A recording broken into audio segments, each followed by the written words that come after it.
If you had told 18-year-old me that at 27, I'd be sitting on $5 billion of my grandfather's money, I would have laughed until I choked. Back then, I was the unwanted kid with a backpack, a half tank of gas, and a father who told me to my face that if I was still under his roof at 18, I was a failure. My name is Madison Parker, by the way.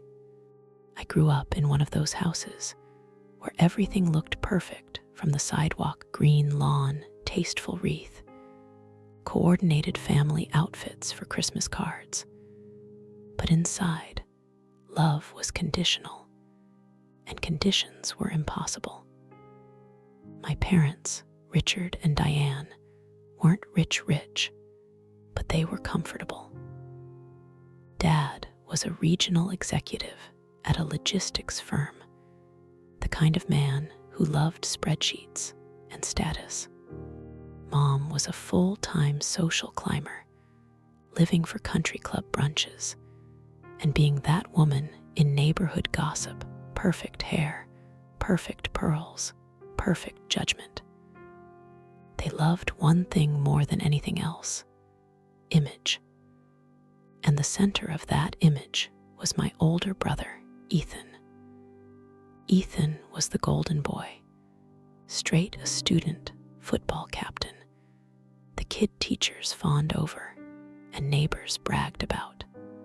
When he got into his dream college, Dad popped champagne in the kitchen and made a toast that sounded suspiciously like he was congratulating himself.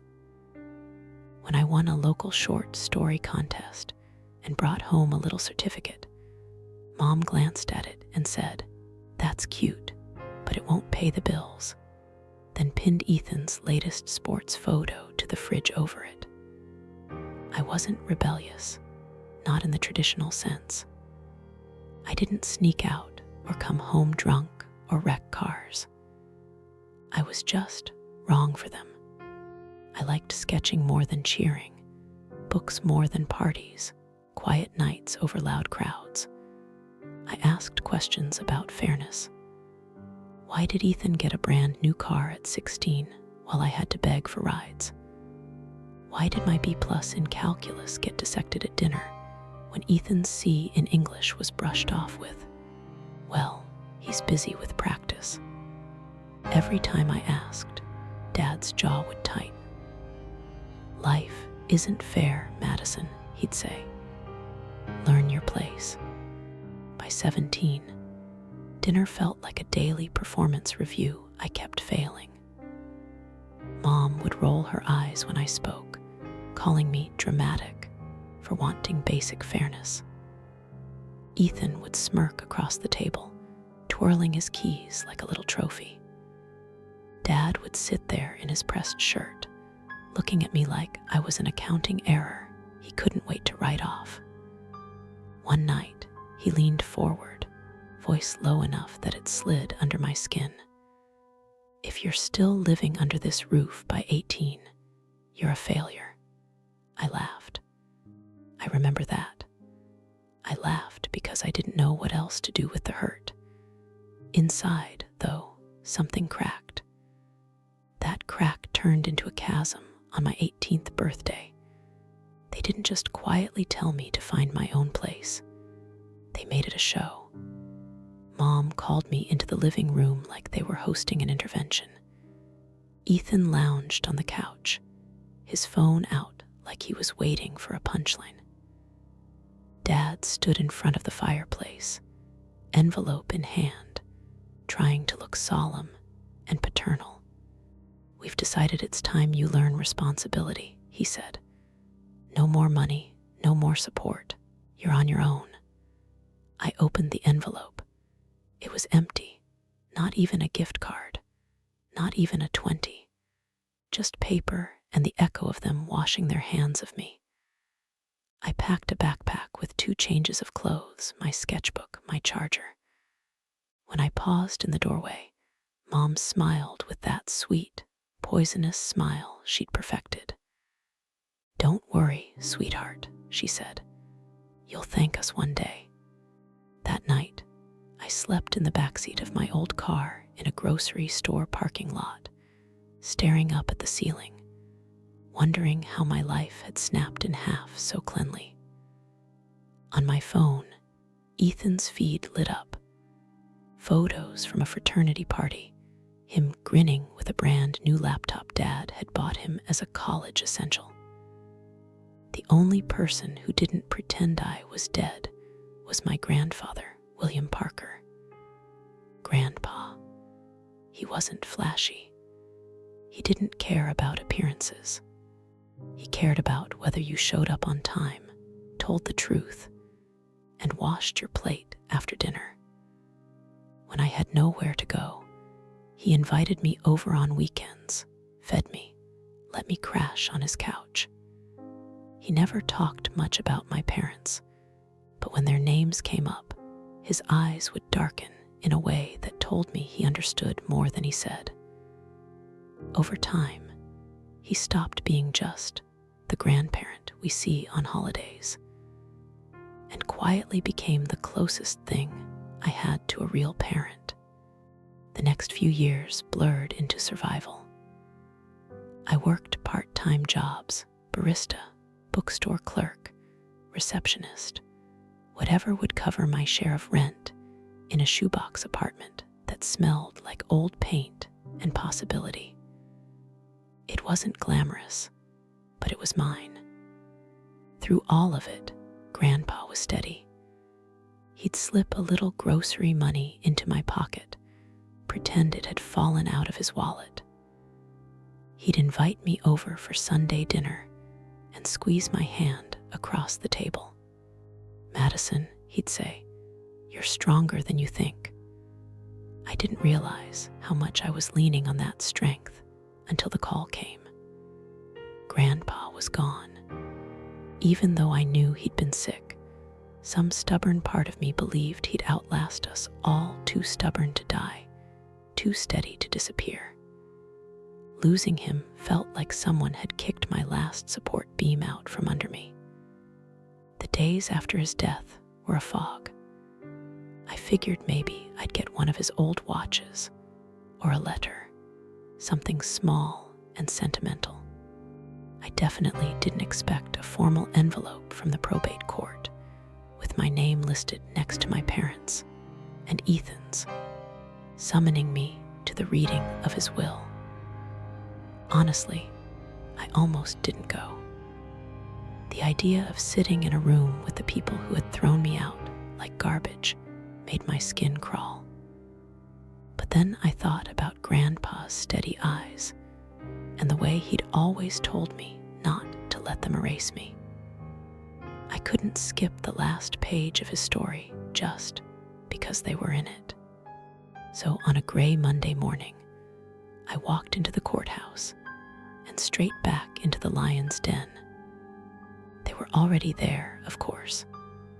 People like my parents are always early when there's money involved.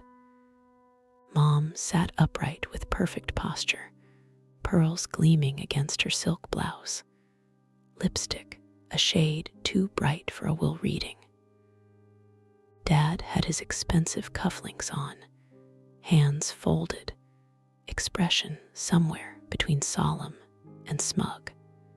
Ethan looked like he'd been born in that navy suit, relaxed and confident, scrolling his phone like he was waiting for his turn to accept a trophy. When I stepped through the doorway, 3 heads turned in unison. "Madison, darling," Mom cooed, as if we hadn't gone years barely speaking. Her smile was wide, sugary, fake. "I knew you'd come." Dad gave me a curt nod, his eyes already sliding back to the attorney's briefcase like it was a treasure chest. Ethan smirked just enough for me to see. "This will be fun," he muttered. I took a seat opposite them, my heart pounding so hard it felt like it was echoing off the courthouse walls. The air in that room felt thick, like it was heavy with every unsaid thing that had ever hung between us. The attorney, a sharp-eyed man named Mr. Whitmore, cleared his throat, shuffled his papers, and began. "We are here to read the last will and testament of William Parker." Mom's hand slid over mine, her nails pressing into my skin just enough to hurt. "Don't worry, Madison," she whispered. "Of course we'll manage it for you."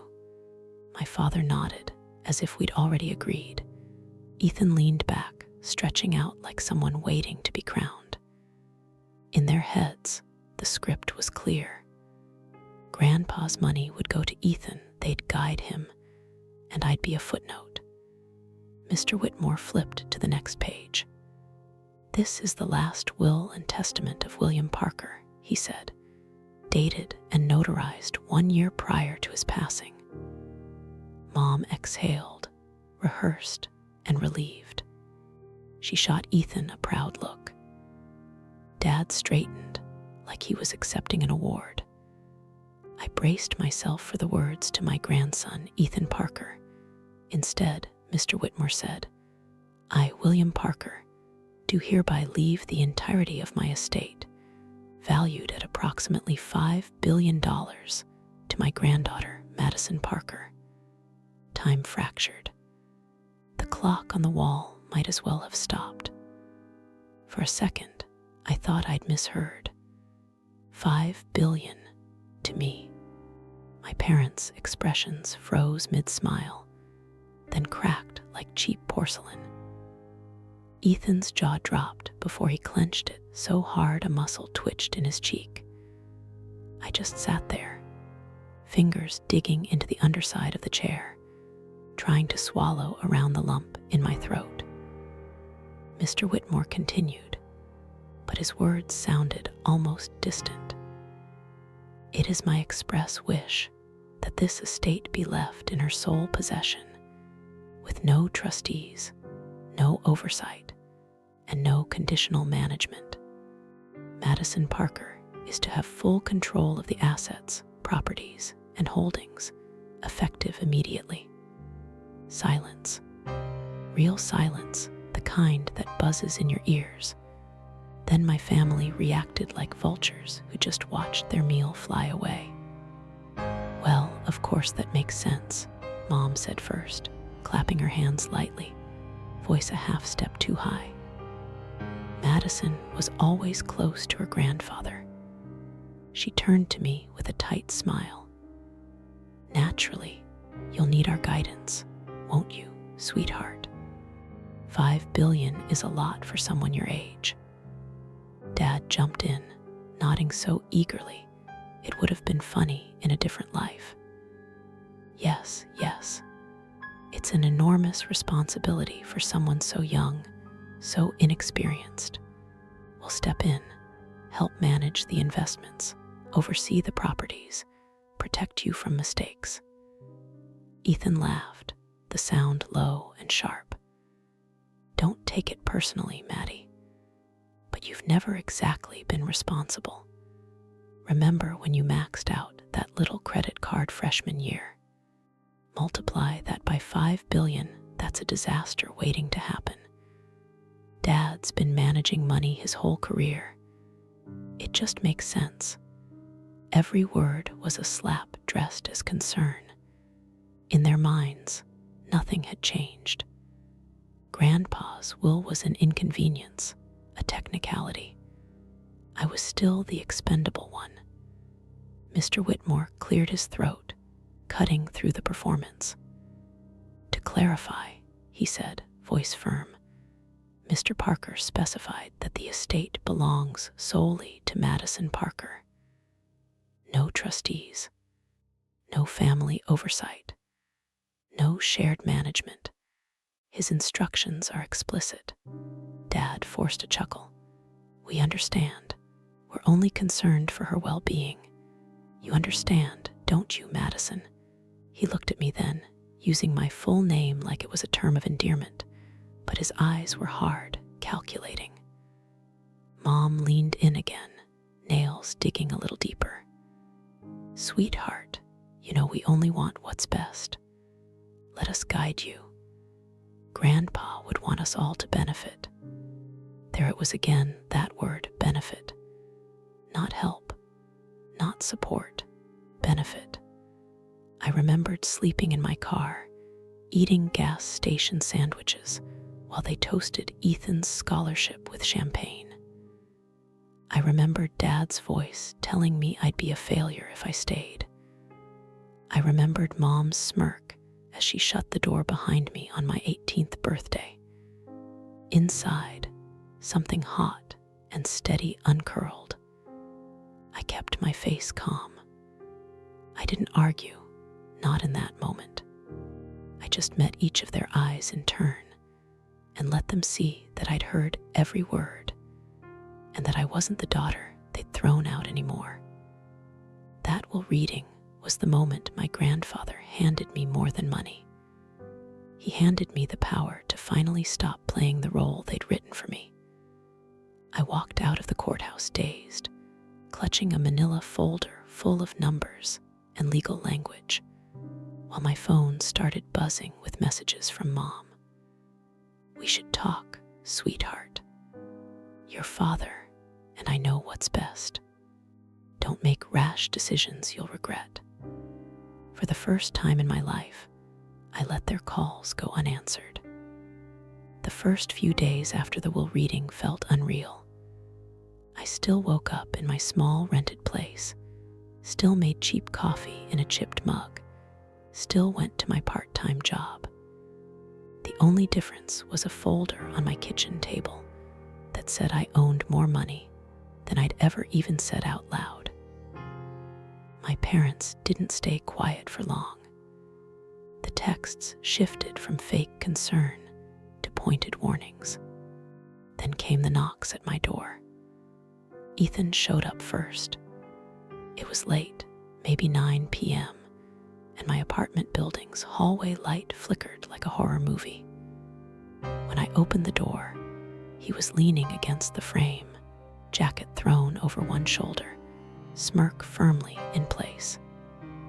"Cute place," he said, stepping inside without waiting to be invited.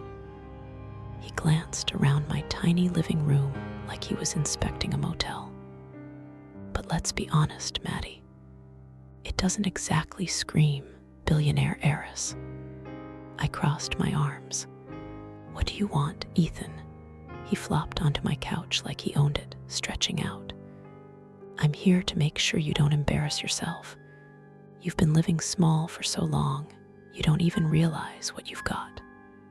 Grandpa's empire is massive. Dad knows investments. Mom knows people. And me," he gave me a practiced grin. "I've got vision, style. Together, we could turn his legacy into something bigger. But only if you stop being stubborn." His words were familiar, like recycled dialogue. "You're small, you're stubborn. You don't know what you're doing."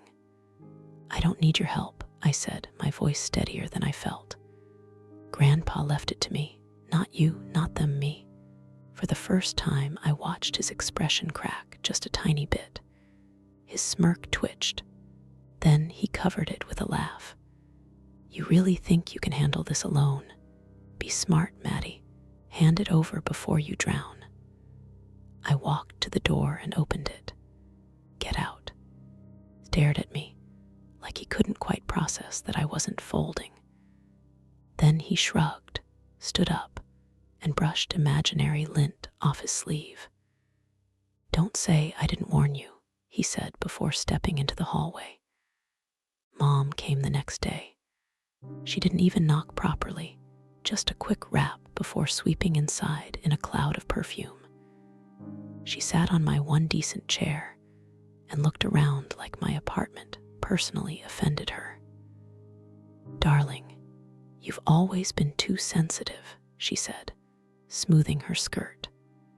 "This money, it could ruin you. It ruins people. Let us shoulder the burden. Think of it as a family effort." I thought of the night she'd stood in the living room and watched me leave with nothing but a backpack. The gleam in her eyes when she said I'd thank them someday. "I'm not handing it over," I said. Her nails dug lightly into my arm, that same little dig she used in the courthouse. "Think about it," she cooed. "Your grandfather would want us all to benefit." There was that word again. When she finally left, my apartment felt too quiet. For a while, doubt seeped in. Maybe they were right. Maybe 5 billion would crush me. Maybe I'd mess it up. Maybe I'd always be the girl who slept in her car, just with more expensive mistakes. Then I remembered Grandpa's voice. "You think before you speak. That's not weakness, Madison. That's strength." That night, I decided on something simple. I wasn't going to let this turn into a shouting match, or he said, she said gossip fight. If they wanted to play dirty, I was going to be smart. I started documenting everything. Every text, every email, every concerned voicemail. I screen recorded Ethan's smug messages. I wrote down dates and what was said. I stopped reacting emotionally and started acting like someone who had something worth protecting. It didn't take long for them to escalate. I was at work one afternoon when my phone rang. "Mr. Whitmore." "Madison," he said, voice tight. "Did you authorize anyone to access the estate accounts?" My stomach dropped. "No. Why?" "Someone presented themselves at the bank as your representative," he said. "They attempted to withdraw funds. Fortunately, the stipulations in your grandfather's will flagged the transaction, and the bank refused. But they were insistent. I didn't need to ask who. In my mind, I could see Dad straightening his tie, Mom smiling sweetly, Ethan standing a step behind them like a prince in training. "They're not just pressuring me anymore," I said quietly. "They're trying to take it," he sighed. "We'll note this attempt. Keep every message. This is exactly the kind of behavior your grandfather anticipated." As if on cue, the slander campaign started. Small towns are built on stories, and my parents knew how to spin a narrative. Suddenly, the cashier at my usual grocery store stopped making small talk. I heard someone behind me mutter, "Must be nice, living off an old man's money." At the gas station, I caught a snippet. She stole it from her brother. That fortune wasn't meant for her. Friends grew distant. Texts went unanswered. Invitations evaporated. The story they were spreading was simple. Ungrateful daughter, manipulative granddaughter, greedy girl who swooped in and grabbed what was supposed to be Ethan's. They painted themselves as victims of an unjust will. One night, I sat at my kitchen table alone, with my phone face down, and my chest feeling like it had a 20-pound weight on it. I had 5 billion on paper, but it felt like I was trapped in a glass box with everyone tapping on it, judging. Use it, and I'd prove I was greedy. Hide it, and I'd drown in their lies. My hand drifted to a drawer. Inside was an envelope I'd shoved there years ago, a letter Grandpa had given me on my 21st birthday. Back then, he'd pressed it into my hand with a wry smile and said, "One day you'll understand."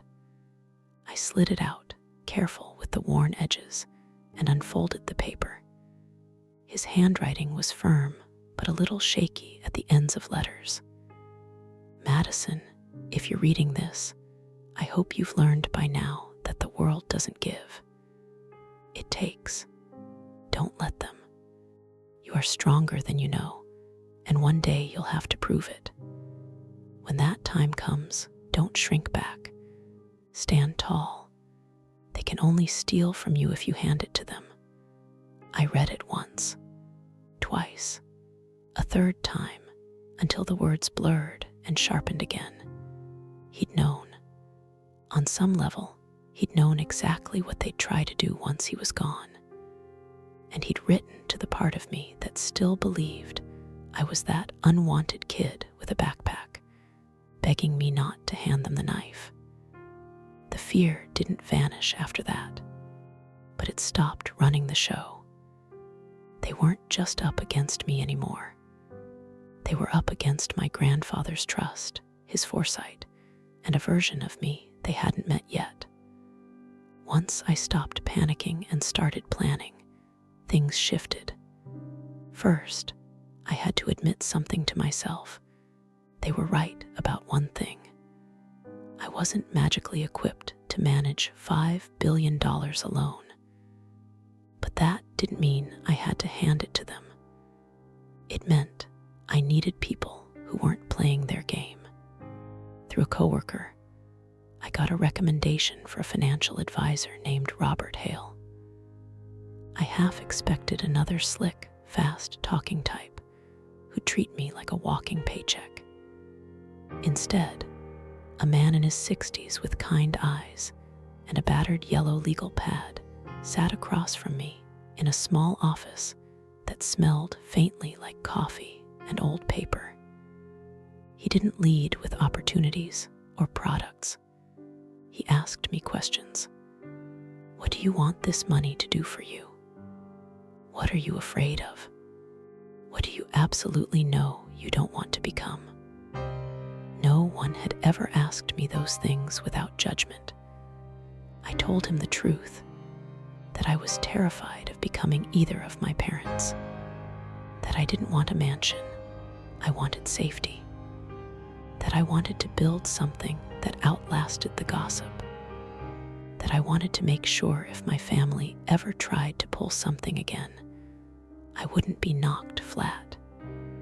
He nodded, scribbling notes.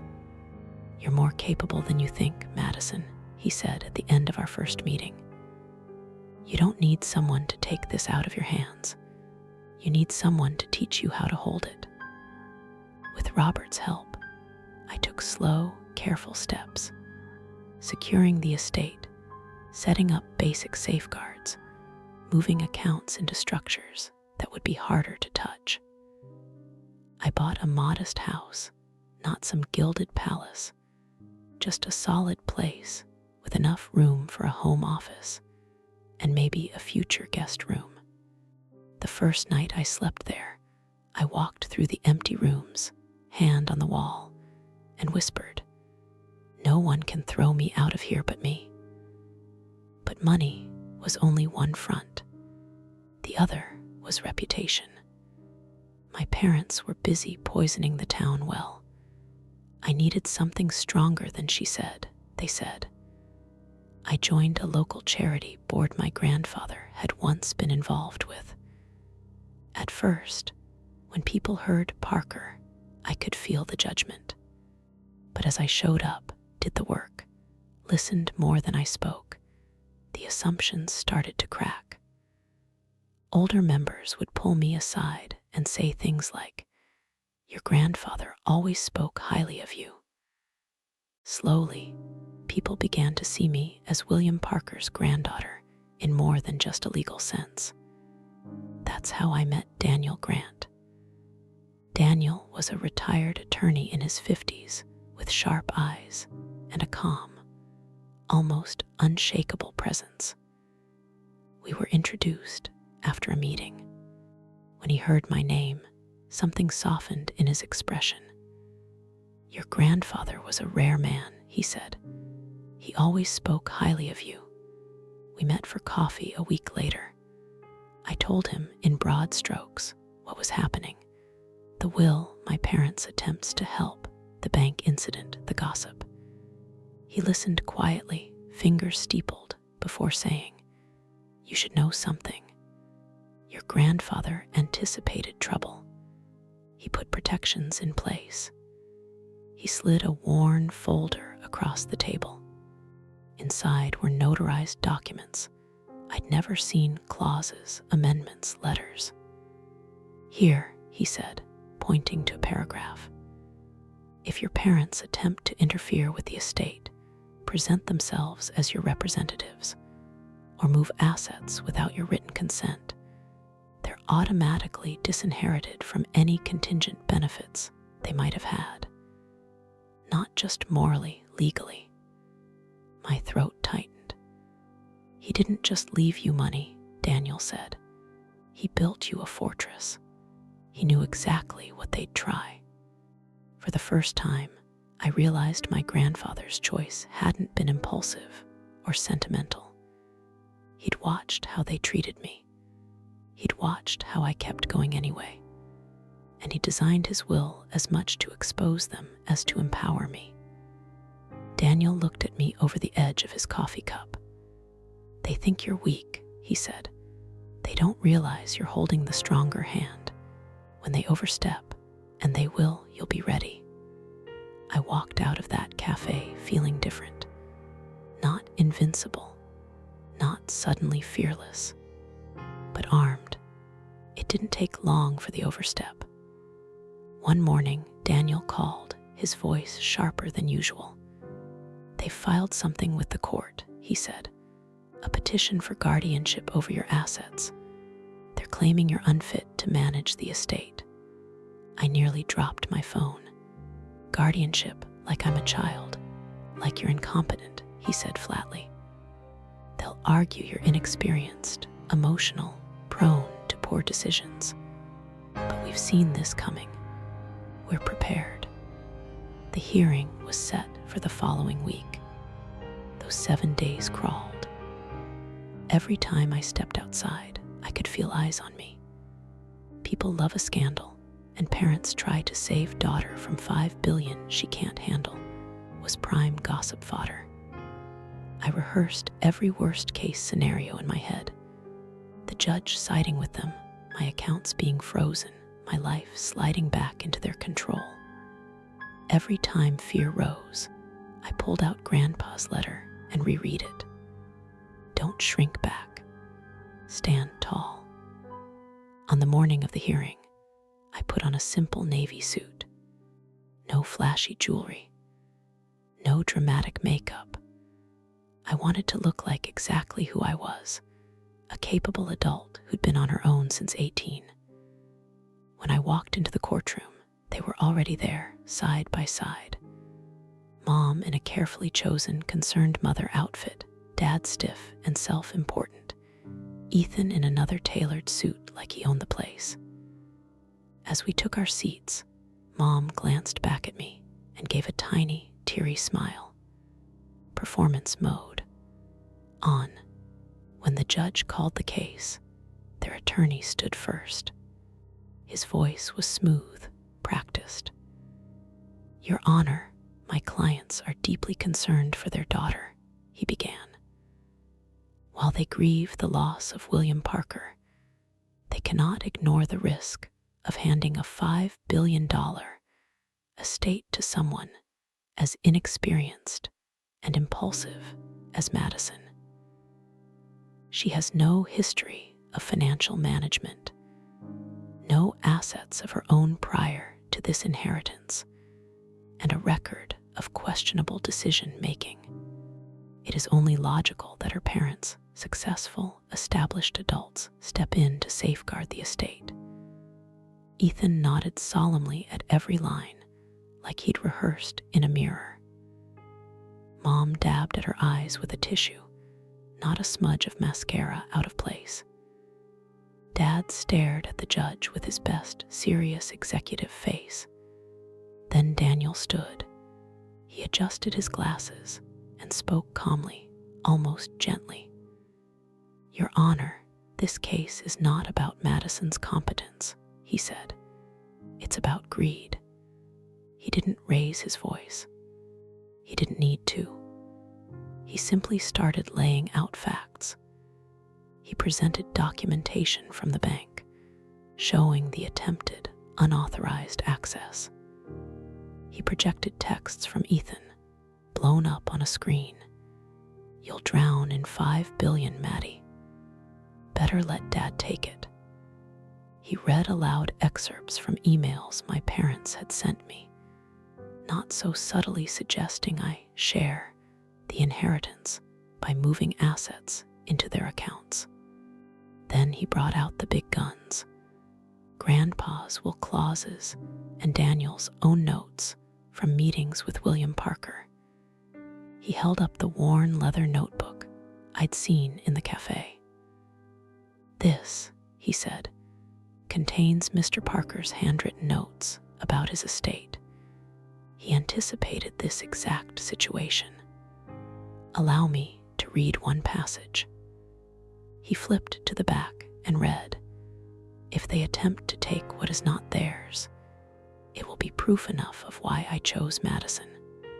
She has endured their cruelty, risen above their neglect, and proven stronger than they ever imagined. My estate is hers alone, not to be shared with those who cast her out." The words hit the room like a hammer. I watched Mom's hand freeze midway to her pearls. Dad's jaw clenched so hard I thought he might crack a tooth.